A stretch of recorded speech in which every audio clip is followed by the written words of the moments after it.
Hello and welcome to Whiteland Restorations. Hope you've all had an amazing Christmas and New Year. We certainly have. Yes, we have indeed.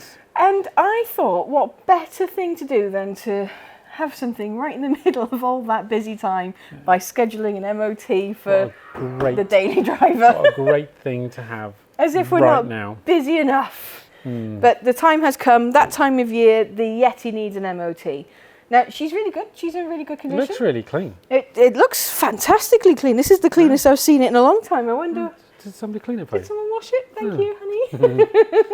But we've got a couple of things that we need to do to get this to pass an MOT. Definitely drop links. Definitely drop links and definitely brakes and pads. Right, okay. I think we should get it up in the air. We're going to give it a look around just to make sure everything's A-okay. Yeah. Then we're going to swap these parts out. Let's do it. Let's do it. What? Yay! Oh. I was taking the wheels off and discovered this. Not ideal. I think that amount of movement on the lower control arm is definitely not good. I can hear the bush squeaking underneath. Yeah. I can see it moving a huge amount. It shouldn't move at all. I No, think it's moving look at a that. lot. Oh, hold on. Wait. Sorry, made it all dark. There we go. Look. It's a fair bit of movement. And So it's the same on the other side. we got a mighty big curb on We the do have a outside bit of our a bump house. into the house. So I'm not surprised actually. There's also a horrible row of potholes on the way to and from the shop. To be fair, the whole rolled network is a pothole. Rolled network? What's a roll network? But yep, check the other side. I think it'll be exactly the same. So we better get some arms on order. Yeah.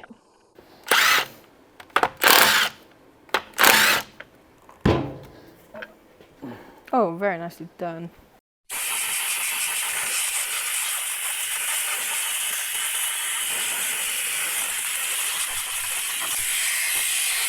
That's a lot of crud. It's tight. Tight, tight, tight. There we go.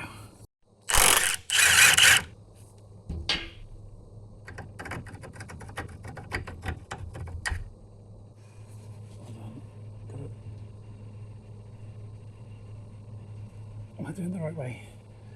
I think so. Oh man, is there a bolt on the top of that?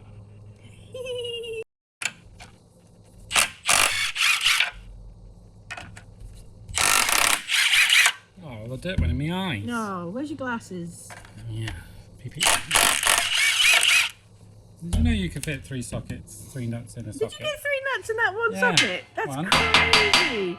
They're No way. stuck now. Yeah. Did someone just make some more work for themselves? Ah. Right then, whilst we're waiting on front control arms to arrive, we can get the rear drop links off. Now I've already removed this side and I wanted to show you why we were replacing them. Look at that gator. Completely split open. And it's a little bit on the loose side. See how free that is? That's nearly completely worn out. I mean this one, look, I can't move that. Oh, I can just about move that one with thumb. Yeah, so we're just dropping them out. I do believe the passenger side one is way worse. So we've got to get this one off next. It is there. So hopefully this one will come off as easy as the first one did. Hopefully, fingers crossed. First things first, we need to give it a little bit of built hammer love because this stuff is just brilliant. A little bit on each bolt. And hopefully, fingers crossed, it will just come off with this. The good old dugger. Epic. We love that. Hopefully the other one will come off just as easy. Let's try and just taking it off. I know the other side was really tight, so I'm just going to break it off first with this extremely long spanner. Oh. Yeah, and the centre's turning. Can you see the centre of that turning? So we need a multi-spline. This is a 6 multi-spline from good old Halfords. I'm just going to knock that right in there. Oh, actually, I need to leave the spanner on it first. Leave the spanner on, knock that right in.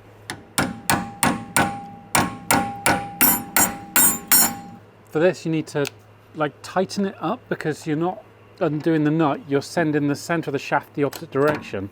So, and there we go. Both drop links out. New drop link going in. I'm going to be generous with some copper slip because I don't want things to go corroded. So, like I said, that bit goes in there. All the way, please. There we go. And that bit goes under there.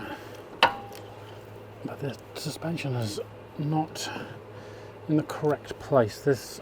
All of this should go up really, because the anti-roll bar is in its correct position, and these things don't rotate freely. So ideally, I need to put a jack under here and send that up. Getting closer. Under quite a lot of tension now. Nearly there. Off.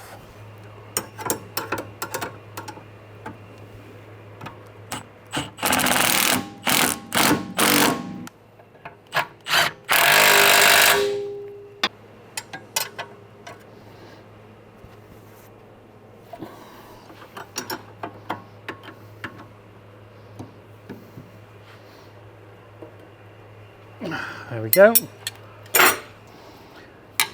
Rear disc, rear caliper. Let's get these off and get the lovely new ones on. I'm sure this is going to go swimmingly. So let's start with this bolt here. Oh, look at that. That was easy. If the rest of it could do that, that would be great. It's like I was saying, 15 in there and 13 on here. We just need to loosen that off. There it goes. Oh, very, very tight. Which is good, I suppose. But once you've got it loose, I've got a little ratchet spanner here to help me get the rest of it off.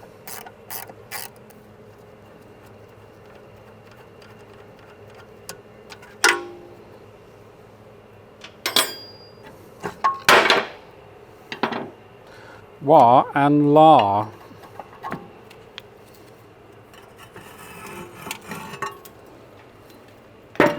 Right, now we got all that old crap out of the way, we need to wind this piston back in there. And I say wind because it does wind back. These are ratcheting handbrake mechanism which pushes out the piston.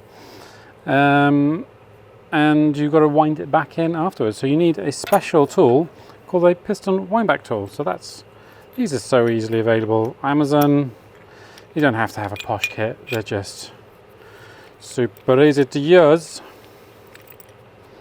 You just pop it in. Oh my God, dropped it all the way in the bloody ramp hole. Yeah, my one's broken. The magnet that should live in there is no longer in there. So that's really handy. That's why that fell out. Nothing to do with user error. Right, so all you got to do, very gently, be careful with the rubber, wind it back in. Sometimes a little bit of spray lube helps the rubber go by. Running low on that.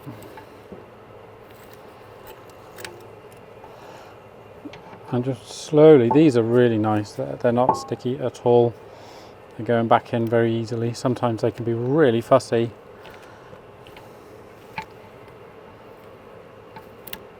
And there we go. Wind it off a little. Now you just got to loosen that bit. And that is ready for some new brakes. There's a little bit of an air bubble in there, see if I can work that out. Right, next stage is very important. File. Smooth out these surfaces, because if you don't, the brake pads won't be able to slide on them properly. Doesn't take a lot.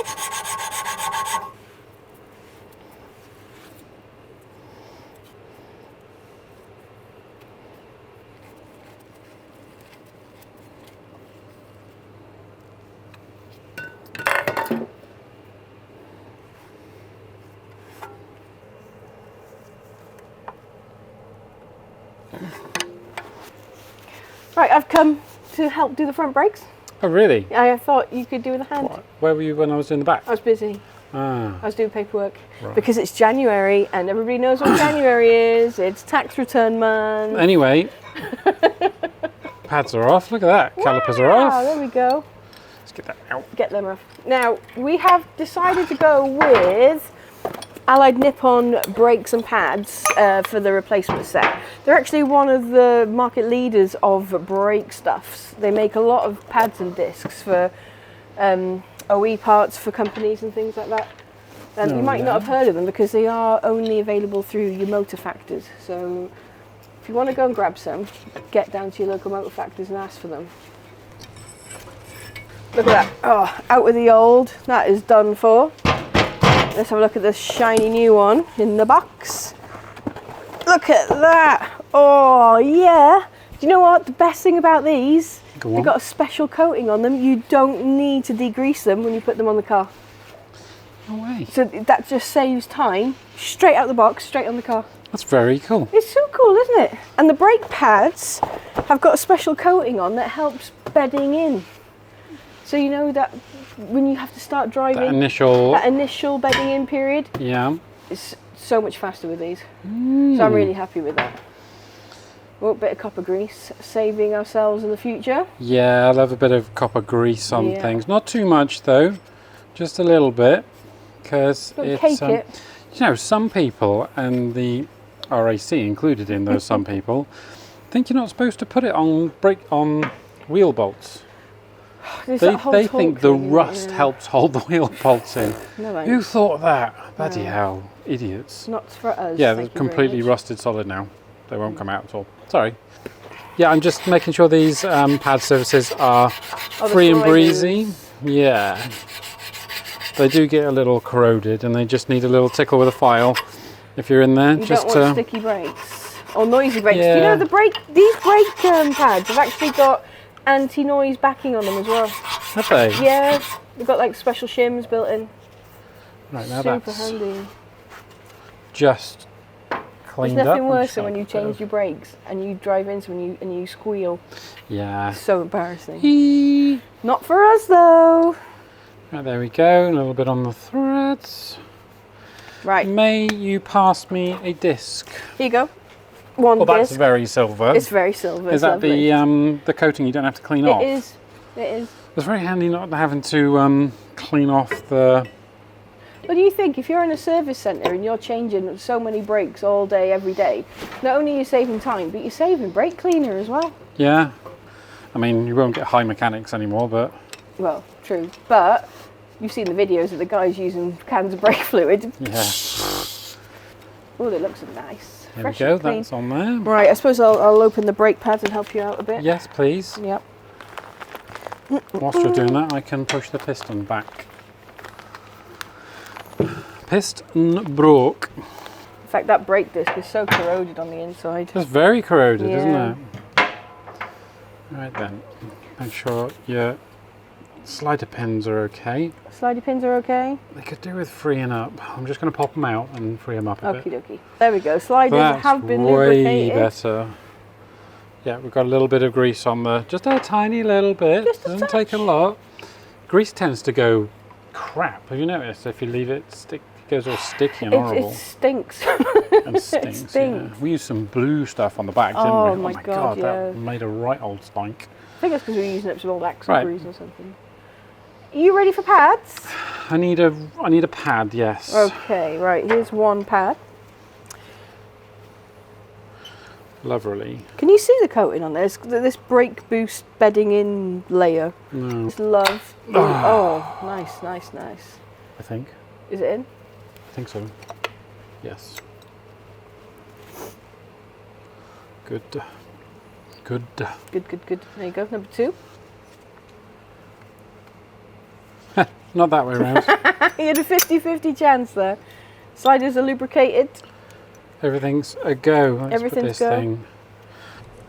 It's just a case of popping your caliper back into the carrier. Did you get that? OE quality, but it's a lot more affordable than buying them from TPS for the VW brakes. Do you know that? you get these, not only are you getting the matched performance for OE, but you're also saving a load of pennies. And that's what it's about, isn't it? Yeah, most of the time. Oh, super duper. Right, swap into manual ratchet for a Titan. I mean, if you're an amateur mechanic, this is a job you can do on your driveway, isn't it? I'm definitely amateur. You're definitely an amateur mechanic, but very easy. As long as you make sure you don't let your caliper dangle. You've got to hook your caliper up, otherwise you can open yourself to a whole world of problems. But as long as you don't release any of the brake fluid, Yeah. and no introducing any air bubbles, you'll be all right. We changed the brake fluid on this, I think, last year, so we're all right. We like to change them every 2 years minimum. But that is looking spot on. That is that. Fantastic. Good job, honey. Oh, no worries. So all we've got to do now is wait for the arms to come in. Bing, bang, bong. Book an MOT. Job's a good one. Yeah. I'm happy with that. Right, huge thanks to the guys over at Allied Nippon. Make sure you head down to your own local motor factors. Ask for those parts if you want OE quality, durable brakes at an affordable price. It's pretty good. I mean, they helped us go from that rubbish to this lovely new silver disc. Wow. This is that special coating, isn't it? Is I really really good, like the really special good. coating. Right then, guys, don't forget, check them out on the socials as well, Facebook, Instagram, and go and see all the great work they get up to over there. Yes. Can we get this car buttoned up now? Yes. Let's go. Let's go.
Well, that is the car all buttoned up. Yeah, it is. Suspension, check. Well, we didn't do any suspension. We did with the bottom arms. I class that as suspension. I suppose. I class that as arms. You class that as arms. Is its own special category. Yeah. Yeah. Remote Bluetooth connection to the rest of the suspension. Oh, well, when someone says suspension, I think shock and spring. Yeah, that's it. No, I think the whole shaboodle. Yeah. Man. Right, we did the the bottom arms. We also did the brakes, thanks to the guys over at Allied Nippon again. Lovely products. Lovely. They look the business. Oh, they're really nice, They yeah. do, they do. So go and check out their socials, Facebook, Instagram, go see what they're going on about. Ask for them at your local motor factors. I'm going to go and bed the brakes in on this before it goes for its MOT. It does need an MOT. On a private It's road. booked in tomorrow. Yes. Luckily, in on the way. Luckily, they bedded really quick with the technology, so won't be too long. I'm really looking forward to getting back into it, though. I have missed this car. As much as I love that E46, having a two-door car with a child seat and... in the back. And also, I don't understand why it's so difficult to get in and out of compared to the we Club need Sport. to do a video on that. The Club Sport you can just pop in and out of, and the convertible is like You've got to be some sort of contortionist to get in it's around weird. the So steering we wheel. need to do a side by side comparison of why is it so difficult to get in and out of the convertible. I honestly thought it was from the B pillar forward. It was exactly the same car. Pretty much, yeah. It is not. I'm sure it's the same. And other big news: the people have voted. We're going to do a live episode of putting the engine back in the Club Sport. Yeah, no pressure. No pressure. So the engine's going to go in live and we're going to start it for the first time live.